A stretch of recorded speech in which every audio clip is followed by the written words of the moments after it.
Well, it's taken a while. We've seen plenty of the sun earlier in the day, and then we saw those showers and thunderstorms materialize here over the last few hours. There's a look at some of the VDOT cameras across the region. You can see some of the wet pavements from the interstates as ongoing showers and thunderstorms are unfolding. Made up to a high of 82 at the airport right now, 75 with the rain coming down. And then look at all these 60s where the rain has certainly moved in from the south and west. Right now, Dillon at 62.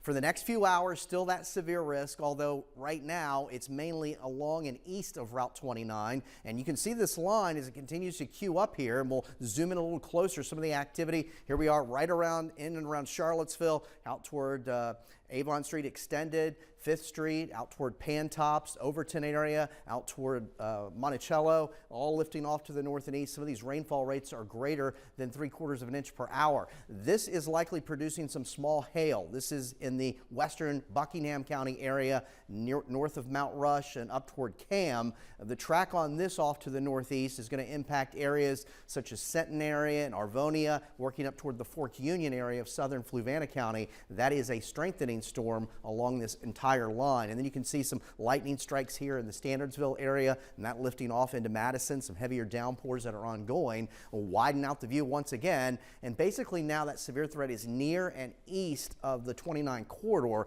Yes, there'll still be some lingering showers back behind it. Ongoing severe weather continues across a good portion of the Carolinas and the southeast. So here we are over the next few hours, and that's the severe threat as the whole line shifts off to the east. There could still be a damaging wind gust potential, some spotty hail, although very low, an isolated tornado. Here we are around 7, 8 o'clock, and after say 9 or so, most of the action is beginning to move east of I-95. Those lingering downpours will exit, and the clouds will begin to thin out overnight.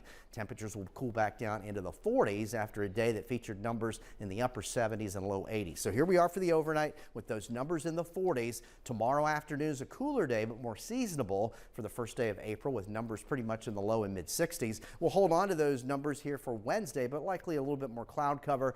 And then the late week warms up, but we're going to have a front nearby, and it'll be the focus for some showers and storms. So looking ahead toward the end of the week and this weekend could be a bit unsettled with some shower and thunderstorm chances. But this is the latest system that's been working across the country. You can see the more numerous active severe thunderstorm warnings and watch boxes through portions of the Carolinas. Here's the line that moved through the Charlotte and Columbia area earlier, closing in on Florence and headed toward the coastal areas of South Carolina. Here we are in southeastern Georgia and northern Florida with that ongoing threat for severe weather as that whole line ahead of the cold front pushes east. So there's some of the cooler air that'll move in back behind the system, but again, a little bit more seasonable. So here we are in the morning. Temperatures will start in the 40s. Afternoon highs with a lot of sunshine in the pleasant 60s, but not the 70s and 80s of today. And then here we are Wednesday morning with some cloud cover, and we'll kind of feature on again, off again cloud cover for Wednesday with highs pretty much in the 60s as well before that late week warm up. So a few more hours, that severe threat is still there, hence the first alert weather day.